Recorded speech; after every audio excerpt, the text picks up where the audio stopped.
చెన్నైలో ఉన్న మత్స్యనారాయణ టెంపుల్కి అయితే ఈరోజు వెళ్ళాము. శ్రీ మహావిష్ణువు మత్స్య అవతారాన్ని ఎందుకు ధరించారు, నాకు తెలిసిన ఇన్ఫర్మేషన్ని మీతో షేర్ చేసుకుంటున్నానండి.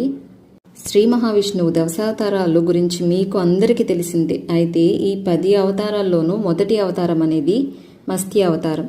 అంటే చేప రూపంలో వచ్చి హయగ్రీవుడనే రాక్షసుని సంహరించాడు, లోక కళ్యాణం గావించాడు శ్రీ మహావిష్ణువు గారు.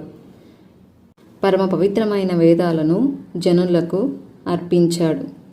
అంటే చేప రూపంలో వచ్చి దుష్ట శిక్షణ చేశాడు.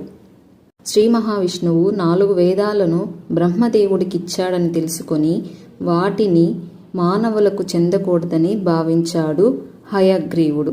వెంటనే వేదాలను దొంగలించి సముద్రంలో దాక్కున్నాడు హయగ్రీవుడు. పరమ పవిత్రమైన వేదాలను రక్షించడమే కాకుండా ఎలాగైనా రాక్షసులకు దూరం చేయాలని విష్ణువు తన తొలి అవతారాన్ని ఎత్తాడు. చేప రూపం ఎత్తి సముద్రంలో దాగి ఉన్న హయగ్రీవుణ్ణి సంహరించి వేదాలను తిరిగి సాధిస్తాడు. ఆ 4 వేదాలే ఋగ్వేదం, యజుర్వేదం, సామవేదం, అథర్వణ వేదం.